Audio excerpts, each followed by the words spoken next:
Dear students, welcome in ASC starter. Dear students, इस video में मैं आपसे क्लास 10 का जो मिड टर्म का एग्जाम होने वाला है ना आपको 9 तारीख को, उसी के रिगार्डिंग बात करने जा रहा हूँ। इस वीडियो में मैं आपको ना एक तो ये सैम्पल पेपर दिखाऊंगा, इसके आंसर की भी दिखाऊंगा ताकि आप अच्छे से प्रैक्टिस कर पाए। और आपके पेपर का डिजाइन भी ऐसा ही रहने वाला है। और आपका जो ग्रामर का जो पोर्शन है ना, वो पता है कैसे आएगा, वो आपको इस वीडियो में पता लग जाएगा। और मैं आपको यहाँ पे थोड़ा सा ब्रीफली बता दूंगा। देखिए, आपका जो पहला क्वेश्चन आएगा वो पैसेज की फॉर्म में आएगा। आप ये पैसेज पढ़कर देखो और आप इसके आंसर दे पा रहे या नहीं दे पा रहे। तो जैसे पहली पैसेज के क्वेश्चन है, ठीक है, अब इसके मैं आपको आंसर दिखाता हूँ। देखो, मैं ये पैसेज पढ़कर इसके आंसर जो है ना वो समझा नहीं पाऊंगा, केवल आपको एक गाइडेंस दे रहा हूँ ताकि आपको थोड़ी हेल्प मिल जाए और आप अपना पेपर अच्छा कर ले। कौन कौन से लेटर वगैरह करने वो आपको इस वीडियो में आपको बता दूंगा ताकि आपकी हेल्प हो जाए, ठीक है। तो ये पहले आपने पैसेज पढ़ ली, फिर उसके बाद इन क्वेश्चन के आपको आंसर देने। इसके आंसर आप देखो क्या है इसके आंसर। यहाँ पर ये आप आंसर देख रहे हैं, यहाँ पर एक्सप्लेनेशन भी दिया हुआ है, वो भी पढ़ सकते हैं, ठीक है।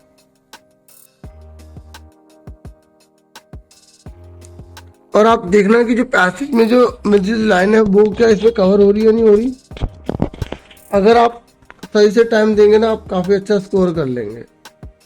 बस आपको थोड़ी सी मेहनत करनी पड़ेगी आगे पीछे थोड़ा सा वीडियो को करके। अब मैं आपको दूसरा जो है यहाँ पर पैसेज दिखाता हूँ।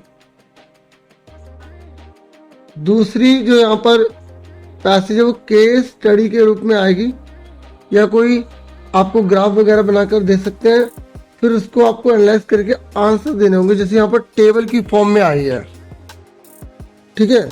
तो जैसे आप अगर कोई मेरी पुरानी वीडियो देखना चाहते हैं, पिछली बार जो मिड टर्म का पेपर था तो उसका प्रैक्टिस पेपर की देखना चाहते हैं, तो आप class 10 practice paper ASC starter लिखेंगे तो कुछ नीचे करेंगे तो वो वीडियो आराम से आप तक पहुंच जाएगी, ठीक है। तो जैसे अब आपको इसको स्टडी करके ना फिर इनके आंसर देने, तो मैं आपको ये चाहूंगा कि आप पहले खुद ट्राई करो। ये देखो, ये हो गया ये, फिर यहाँ पर ये क्वेश्चन है, इसके आंसर देने की कोशिश करो।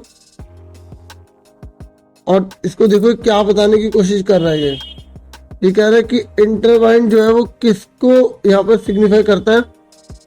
तो पैसेज पढ़कर देखोगे तो आपको पता लगेगा कि किसको करता है ये। अब इसके आप आंसर्स देख लो, ठीक है। पहले क्वेश्चन देख लेना सारे आपने, अब इसके आंसर देखो और चेक करो कि आपके कितने आंसर सही निकलते हैं।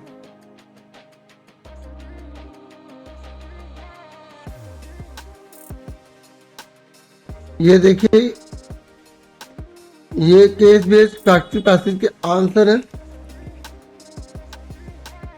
ट्रू फॉल्स जो भी जैसे क्वेश्चन है उसके बेस पर आपके आंसर यहाँ लिखे हुए हैं। जैसे यहाँ पर कोई बच्चा बता रहा तो हो सकता है ये 3 पॉसिबल चीज है, तो अगर बच्चे ने कोई एक भी बताई तो उसको फुल मार्क्स मिलेंगे।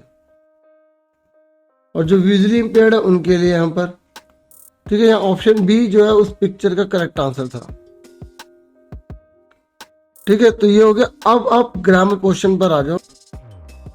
देखिए, जब हम ग्रामर पर आएंगे ना तो आपको पता होना चाहिए आपकी ग्रामर में क्या क्या आ रहा है।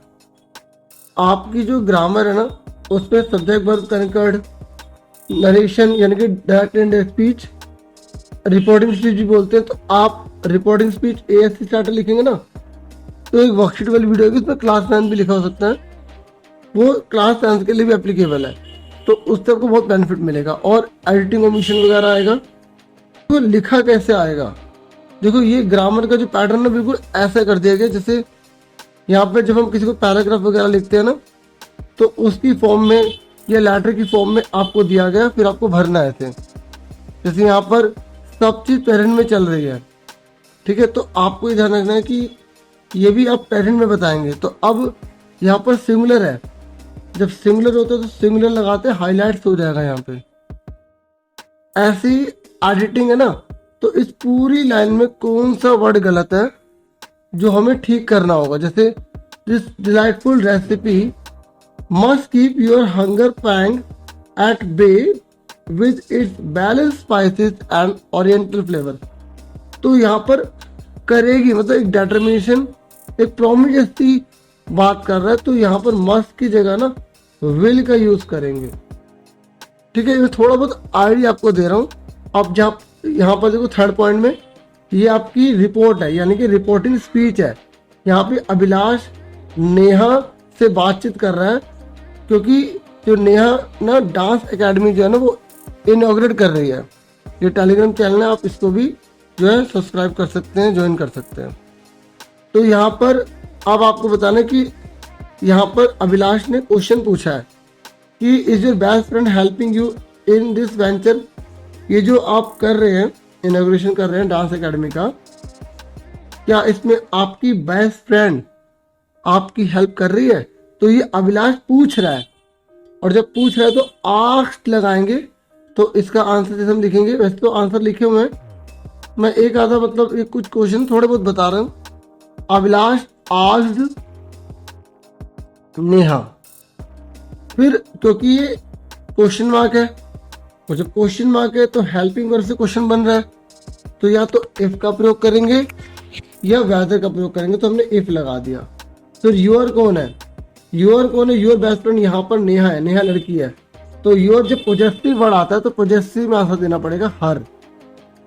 हर बेस्ट फ्रेंड हो जाएगा, मैं थोड़ा थोड़ा बी लिख रहा हूँ, बेस्ट बी से बेस्ट, फ्रेंड हेल्पिंग का हेल्पिंग रहेगा। अब यू कौन है? वही कौन? नेहा, तो यहाँ पर भी हर आएगा। इन दिस का दैट हो जाएगा, वेंचर का वेंचर, और फुल स्टॉप लग जाएगा। मैं आपको आंसर दिखाता हूँ, देखिए इस तरीके से आपको आंसर लिखने हैं। मेरी बात सुन रहे हैं आप ऐसे ही यहाँ पर भी आपको देखो दो जनों में बातचीत हो रही है, तो यहाँ पर भी नरेशन है, और यहाँ पर एमसीक्यू दिया है। कहने का मतलब है कि किसी क्वेश्चन में एमसीक्यू दे सकते हैं, किसी क्वेश्चन में एमसीक्यू नहीं दे सकते। अगर मैं आपको ये थोड़ा बहुत समझा भी दूं, तो अगर आपको ग्रामर के रूल नहीं आएंगे ना, या आपने इसकी प्रैक्टिस नहीं की होगी, तो आपको दिक्कत हो सकती है। मेरी बात समझ रहे हैं? तो अब मैं केवल आपको पेपर थोड़ा सा दिखा रहा हूँ, थोड़ा बहुत मैंने आपको गाइडेंस देने के लिए वीडियो बनाई है। ऐसे यहाँ पर भी पूरी लाइन में आपको गलती पता लगानी है, यहाँ जो गलत वर्ड है वो लिखना है, सही आंसर मैं आपको दिखाई देता हूँ, आप ताकि अच्छे से कर लें। ऐसे इस पूरे में आपको पता लगाना है। जैसे यहाँ पर आप ध्यान से देखो, यहाँ पर दो जनों की बातचीत की गई है, शॉर्ट स्लीप पैटर्न और ओवरवेट यंगस्टर की। ठीक है, तो यहाँ पर इन्होंने एमंग लगा दिया, तो जब दो जनों की बात होती है तो बिटवीन लगाते हैं। तो इस तरीके से ग्रामर के जो रूल होते हैं ना, वो आपको अच्छे से लगाने होते हैं, तभी आप अच्छा स्कोर कर सकते हैं। हाँ, मुझे भी याद आया, मैंने एक इंपॉर्टेंट क्वेश्चन के हिसाब से वीडियो बना रखी थी, उसमें मैंने ग्रामर समझा रखी है। तो मैं कोशिश करूंगा कि आपको डिस्क्रिप्शन या पहले कमेंट में लिंक दे दूं, ठीक है? नहीं तो आप इंग्लिश इंपॉर्टेंट क्वेश्चन या इंग्लिश पेपर लिख के ना एएससी स्टार्टर लिखेंगे, वीडियो सर्च हो जाएगी वो, क्योंकि 2-3 दिन पहले डाली, अगर आप अभी देख रहे हैं इस वीडियो को तो। ठीक है, उसके बाद यहाँ पर ये आपको भरना है। फिर उसके बाद यहाँ पर देखो, फिर रिपोर्ट है, और इसको फिर कंप्लीट करना है आपको। ठीक है, तो आपको देखना है जहां तक लिखा है वहां तक का, ठीक है? उसके बाद आगे जैसे यहाँ पे लिखा है अफर्मेटिव, यानी कि यस की जगह अफर्मेटिव आ गया। ठीक है, एक्सप्लेन दैट, तो अब यहां से आपको अनलाइक लास्ट मंथ से पूरा आगे यूज करना है। सुन रहे? अब आप इसके आंसर देखो, ये देखो, ये सारे के सारे आंसर हैं। एक बात मैं आपको बता दूं, जैसे लास्ट का प्रीवियस हुआ था ना, सारे रूल होते हैं। डिड का थर्ड फॉर्म हो जाती है हैड प्लस थर्ड फॉर्म, और ऐसे इज, जैसे अगर और हैव बीन होता है तो हैड बीन हो जाता है। ये थोड़ी बहुत रूल होते हैं। अभी ऐसे समझ नहीं आएंगे ना, आपको रूल से देखना पड़ेगा। अब जैसे ये पॉइंट की फॉर्म में थी और यहाँ पे खाली छोड़ दिया, तो आपको बताना है यहाँ पर क्या आएगा। एक बार बता दूं कि ये जो ग्रामर आप करने जा रहे हैं ना मिड टर्म में, ये 12 पॉइंट होंगे, आपको कोई 10 करने होंगे। ठीक है, ये देखो यहाँ पर शुरू में लिखा हुआ है आपको कोई 10 करने हैं, 12 में से 10 करने होंगे जो ग्रामर में आपके आने वाले हैं। ठीक है, उसके बाद आप देखो आपको क्या करना है। उसके बाद देखिए, अब हम राइटिंग पर आ जाते हैं। राइटिंग में 4th ए और 4th बी, यहाँ पर 2 लेटर होंगे, दोनों में से आपको एक करना होगा। तो आपका जो लेटर है ना, तो 3 लेटर में से एक तो आपको पक्का आएगा और एक कोई और आ सकता है। एक तो एडिटर का लेटर आ सकता है। एडिटर के लेटर का मैंने वीडियो बना रखा है, पैटर्न है। अब एडिटर लेटर एएससी स्टार्टर लिखेंगे ना जो, तो आप आराम से वो वीडियो जो है ढूंढ लेंगे, पता लगा लेंगे, बहुत बेनिफिट मिलेगा। और दूसरा ऑर्डर वाला आ सकता है, जैसे आप स्कूल के लिए, स्पोर्ट्स के लिए जो भी सामान मंगाना चाहते हैं वो। और तीसरा इंक्वायरी का लेटर आ सकता है। इंक्वायरी मतलब जैसे आपके स्कूल में कोई इंग्लिश कोर्स स्टार्ट हो रहा है या किसी इंस्टीट्यूट में स्टार्ट हो रहा है, तो उसके बारे में आप इंक्वायरी लेना चाहते हो, कोर्स कब होगा, कहाँ से होगा, कितने पैसे लगेंगे, वगैरह वगैरह। ठीक है, बाकी और कोई भी आ सकता है, जैसे रैश ड्राइविंग होती है, मतलब लोग बिना मतलब सोच समझे गाड़ी से चलाते, मार देते हैं, एक्सीडेंट कर देते हैं, ज़्यादातर बच्चे जो होते हैं, युवा पीढ़ी होती है वो, या बिजली बार बार जा रही है, इस तरीके का क्वेश्चन वगैरह। ठीक है, उसके बाद 5A पर आपका एनालिटिकल पैराग्राफ आएगा। ठीक है, तो आपको हिंट दी होगी, आपको हिंट लेकर उसको 3 पार्ट में डिवाइड करके अच्छे से लिख देना है। ठीक है, और आप इसे देख सकते हैं अच्छे से कैसे यहाँ पे लिखा हुआ है, कैसे आपको एक्सप्लेन करना है। ठीक है, आप देख सकते हैं यहाँ पर लिखा हुआ है एनालिटिकल पैराग्राफ। ठीक है, तो यहाँ पर हिंट दे रखे कि आप ऐसे स्टार्ट कर सकते हैं, ऐसे, वो आपको देखना है कैसे आप करेंगे। ठीक है, तो 2 में से आपको एक करना होगा। ठीक है, दोनों के दोनों एनालिटिकल पैराग्राफ आएंगे, जो आपको बेस्ट चूज लगे आप वही कीजिएगा। फिर आपकी टेक्स्ट बुक के क्वेश्चन वगैरह आएंगे। ठीक है, तो पोएम वगैरह में पोएट्री डिवाइस, फिगर स्पीच। ठीक है, आप ये अच्छे से करेंगे। राइमिंग स्कीम, पोएट के नाम, पोएम के नाम, हर लेसन में जितने भी हैं। अभी जो नीचे क्वेश्चन देखेंगे ना, सेकंड टर्म के भी हैं इसमें, तो आपको मिड टर्म का करना है। ठीक है, तो जो मैंने आपको अभी अच्छे से बता दिया। और पैटर्न ये रहेगा, कितने क्वेश्चन शॉर्ट आएंगे, कितने वेरी शॉर्ट आएंगे, कितने लॉन्ग क्वेश्चन आएंगे। ठीक है, बाकी ये अभी मत देखिएगा, ये लॉन्ग जो क्वेश्चन यहाँ पर दे रखे हैं ना, ये टर्म सेकंड के दे रखे हैं।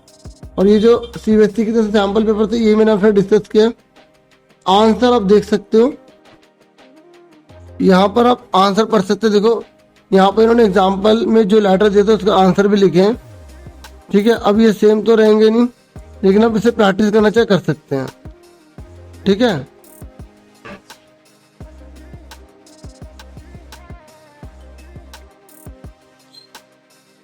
डियर एनालिटिकल पैराग्राफ का यहाँ पे आंसर दे रखा है ना, तो आप इसको पढ़कर प्रैक्टिस कर लेना। ठीक है, तो बस यही छोटी सी वीडियो थी जो मैंने आपसे शेयर कर दी। अब इसमें क्वेश्चन तो कोई सेकंड टर्म के, तो वो भी आपके काम के नहीं है। जो मैंने इंपॉर्टेंट क्वेश्चन की वीडियो बना रखी है, आप वो जरूर देख लेना। इंपॉर्टेंट क्वेश्चन लिख के ए स्टार्टर लिखो, या चैनल के अंदर चले जाओ, या मैं डिस्क्रिप्शन में कोशिश करूंगा आपको आंसर वो वीडियो जरूर प्रोवाइड कर दूँ, वो बहुत इंपॉर्टेंट है। पोस्ट पर भी मैंने लगा रखी है, एक बार दोबारा से लगा देता हूँ। ठीक है, जाके आप पोस्ट पे आप आराम से गाइड कर पाओ। तो इतना ही था इस वीडियो में। सीगल वाला तो आपको पता है, इस बार मिड टर्म का है, वो भी ये पढ़ लेना। जो मिड टर्म वाले वो पढ़ना चाहो तो पढ़ सकते हो, इसलिए दिखा रहा हूँ सारे। Thank you for watching and listening carefully. Take care dear students.